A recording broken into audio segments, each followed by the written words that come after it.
Hello snowboarders of the internet, I'm your host Avran LeFeber, and in this video we'll be reviewing the Gnu T2B, or top to bottom as it's also known. This board features Mervin's C3 camber profile, which is their take on camber 2.0. So what you have is essentially a camber section through the inserts with a micro little hinge point, and then where it comes down it goes flat until the upkick in the tip and the tail.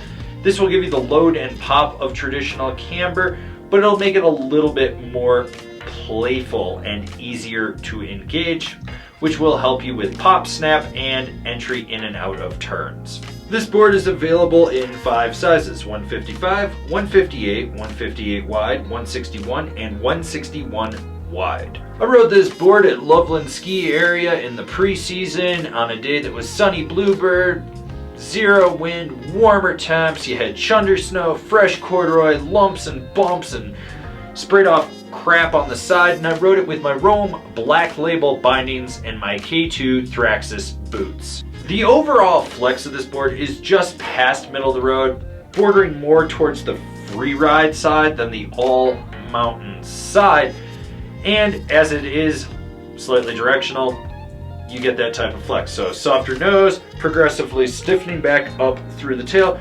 with a little bit of torsional flex, but not a crazy amount. This lets you twist the board and just help steer it. Overall, this is a very stable board. You do get chatter at high speed, but it never resonates back through the nose to the front foot. You basically don't feel anything off the back at all. You can just plow through anything. I spent the day just straight lining mogul fields because why the fuck not? If you can do it, why the fuck not? Also, snowboarders shouldn't ride moguls. I don't care what anyone says, and I know I'm gonna get a hate comment down below. It doesn't really matter. This board was just great for charging around the mountain and just being very stable. I never got bucked around. I never washed out. It just did what I wanted it to do when I pointed it. The snap is there when you actually load the camber section into that flat section before the tail, and then it will spring and pop. It's not the snappiest board I've been on, but it does get the job. It's one of those boards that if you put a little more into it, you're gonna get a little bit more out.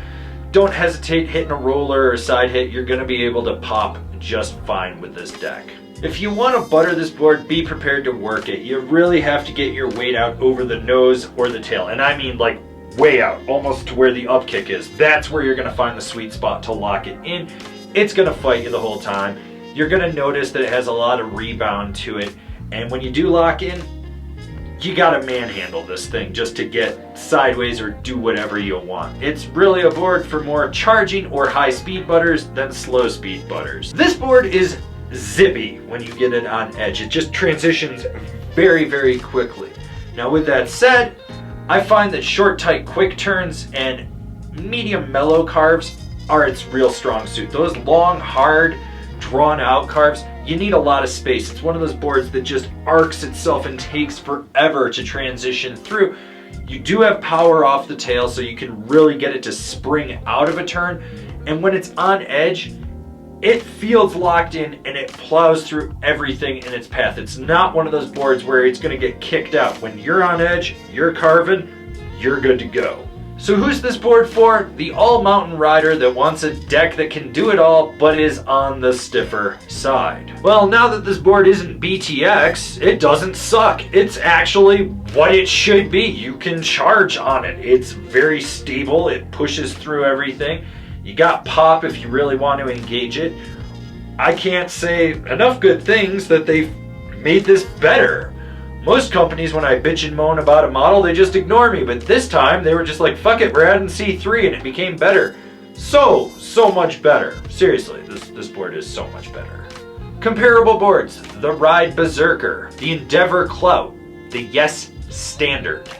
This has been my review of the Gnu T2B. Do you agree? Do you disagree? Do you own one? Are you gonna buy one? Leave me a comment down below. Let's have a conversation about this snowboard. If you're new here, remember to subscribe, click the bell, get those notifications. That way you're not missing any of these videos we got coming out for all you snowboarders of the internet. And if you really wanna support us, and you just want to see us grow out what we're doing over here, swing on over to Angry Snowboarder VIP. I could tell you more here, but I got a video over there that explains it so much better. As always, I've been your host, Avran LeFeber, and I'll see you in another video.